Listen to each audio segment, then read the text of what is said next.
Bismillahirrahmanirrahim. Bismillahirrahmanirrahim. Assalamualaikum warahmatullahi wabarakatuh. Jadi banyak teman-teman yang minta untuk azan ataupun itu rotal dengan irama jaharkah. Nah teman-teman, dan kali ini saya akan coba try ya, iqomah versi jaharkah. Mungkin sebelum-sebelumnya kita ya sering dengan azan, dengan merotal, tapi kali ini iqomah ya. Nah teman-teman harus tahu dulu nih, irama jaharkah itu seperti apa ya. Kalau misalnya kita merotal itu seperti ini teman-teman. Bismillahirrahmanirrahim. Nah itu irama jaharkah. Nah apabila azan gimana sih? Nah seperti ini. Allahu Akbar, Allahu Akbar. Itu adalah irama ketika kita azan dan juga ketika kita merotal. Baik yang pertama yaitu lafaz seperti biasa Allahu Akbar. Allahu Akbar, Allahu Akbar. Asyhadu an la ilaha illallah. Asyhadu anna Muhammadar Rasulullah. Hayya 'alas salah. Hayya 'alal falah. Qad qamatis salatu, qad qamatis salah.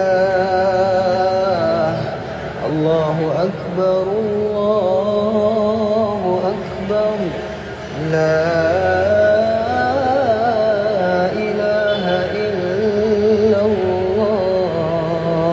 Nah seperti itu teman-teman.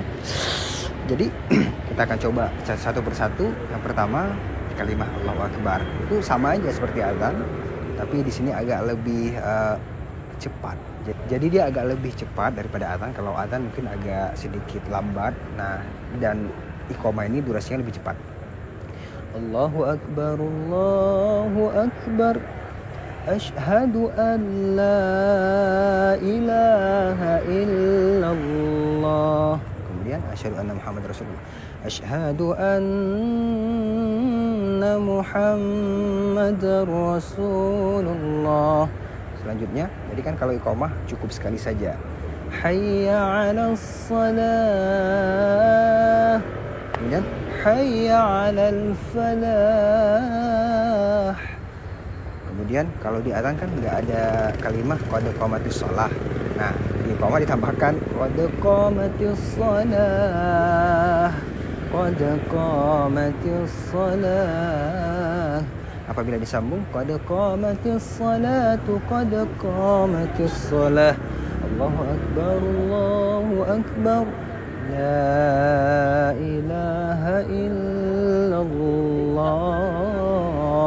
Nah seperti itu teman. Cukup mudah ya. Irama jaharkah ini cukup mudah. Hanya saja kita juga menggunakan zuh ataupun perasaan kita untuk membawa irama jaharkah. Karena irama jaharkah ini perasaan ketika kita membawa irama jaharkah, yaitu ada rasa senang, gembira, terharu. Jadi terharunya itu karena gembira, sesuatu hal yang membuat kita gembira kemudian kita terharu. Berbeda dengan nahawan. Kalau nahawan itu memang iramanya itu sedih ya, bukan karena hal yang menggembirakan, tapi kadang ada hal-hal yang membuat kita sedih. Contoh misalnya ya mengenai apa gitulah ya, teman-teman tahulah pokoknya sedih. Nah, kalau irama jaharkah ini dia bahagia campur haru. Jadi terharunya itu karena senang. Nah, misalnya kita di hari raya, kemudian kita senang karena datangnya hari raya Idul Fitri, ya seperti itulah kira-kira. Ataupun ketika kita selesai ijab kabul nikah, ataupun ketika pernikahan kita bawa ayat wa min ayatihi an khalaqalakum min anfusikum azwaja dengan irama jaharkah, itu juga bisa menjadi salah satu penyebab kita terharu karena kita senang. Karena apa? Karena kita telah menikah. Nah, seperti itu ya. Jadi seperti itu untuk video kali ini. Insyaallah kita akan bertemu secepatnya di video selanjutnya. Karena ini pun kita baru sempat membuat video dari 2 tahun yang lalu. Terima kasih kami ucapkan kepada teman-teman semuanya. Jazakumullah khair. Untuk semuanya jangan lupa di like, comment, subscribe, dan share ya. Jazakumullah khair semuanya. Wassalamualaikum warahmatullahi wabarakatuh.